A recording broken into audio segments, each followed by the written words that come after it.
back to Arc Salt Lake. We cover authentic, relevant, and community stories. It is now 7:30, and we're talking community of basketball now. Everyone loves to fill out their brackets for the NCAA Tournament that gets underway tomorrow, and we wanted to help you out a little bit, give you a leg up on the competition. We have Ken Pomeroy joining us to help fill out your bracket and let us know how far we think BYU and Utah State can advance. Okay, we have Ken joining us on Zoom this morning. Let's start off with, were there any surprises? Who made made it to the dance?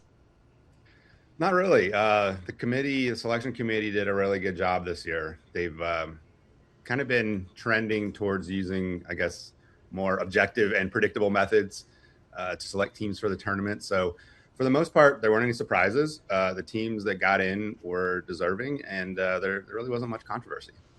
So any teams using your analytics that you think aren't properly seeded? As far as seeding goes, I would say, again, the committee did a pretty good job. Maybe a team like Vanderbilt, who's a 5 seed in the South region.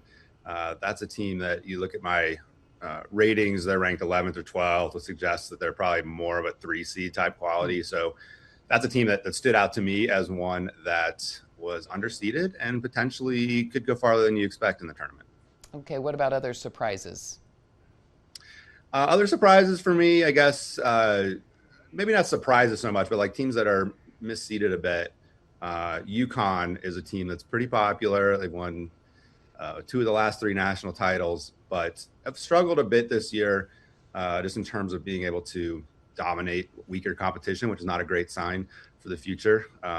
They are ranked 10th in my ratings, but a 2 seed. So they'll probably be picked by a lot of people in your office pool, but I would resist the urge to pick them to go too far because they might just be a little bit overrated. Okay. Now we can look at your analytics, your bracket tips. How do you come up with those? How do you come up with what are your analytics? Yeah, I mean, it's just, it's basically a rating system that looks at what teams score on a per possession basis. So we don't look at per game. We look at per possession. Teams will play a different amount of possessions in each game. So it's important to understand the whole effect of how many possessions are played. And so we look at that. We adjust for the quality of the competition. We give, I guess, more emphasis on more recent games, and out comes a rating system. And that is basically the basis for picking a bracket. Okay, per point. And some of us just look for the mascots and decide. So based on your metrics, what teams do you think will make the Final Four? Yeah, so the 1 seeds are actually very strong this year, just like they were last year. I mean, the 1 seeds this year, Duke, Arizona, Michigan. Those 3 teams are the top teams in the country. The 4th 1 seed is Florida. They're probably the most likely seed to not make the Final Four, top seed. In that region you have, we mentioned Vanderbilt, but you also have Houston and Illinois, who are very strong teams as well. So that South region is the one where there might be a little bit of chaos, and I would probably have somebody like Houston coming out of that region and getting to the Final Four. So my Final Four is Duke, Houston, and Michigan, and then a little bit of an upset, I have Purdue over Arizona making it to the Final Four as well. Really? Okay. What about some lower seed teams to keep an eye out for? Well, it depends how low we want to go. Other like dark horses to get to the Final Four would be like Virginia as a 3 seed, making it over Michigan. But if we want to talk about maybe like first round upsets, I'd also throw 13 seed Hofstra in there. They're playing Alabama, who might be down a key player in that game. And there's a real contrast of styles there. Alabama likes to play at a very fast pace, up-tempo style, shoot a lot of threes. Hofstra likes to kind of slow it down and take that away. And it could really be frustrating for Alabama. So Hofstra could be an interesting pick in the first round. Okay, I'll put that on my list. What are your thoughts about Utah State? I mean, they won the Mountain West Conference and won the tournament taking on Villanova. Yeah, Utah State and Villanova should really be one of the best games of the first round. Both teams are pretty evenly matched.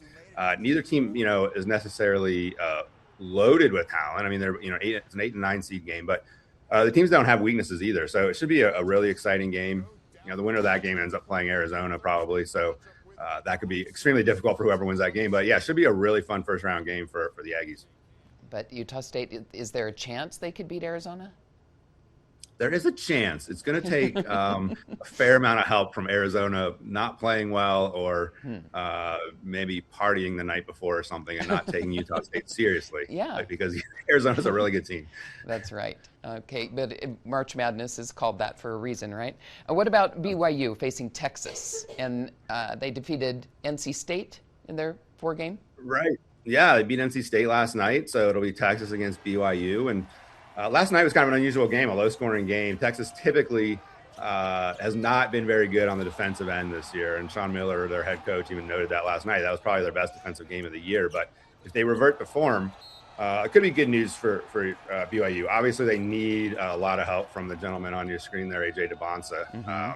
The offense revolves around him. And so the fact that Texas is not a team that tends to play great defense should play into BYU's hands. It's another game that's going to be really good and exciting. I think pretty high scoring, but I do give BYU a slight edge there. Okay, and then the games start tomorrow morning, 10 o'clock our time, right?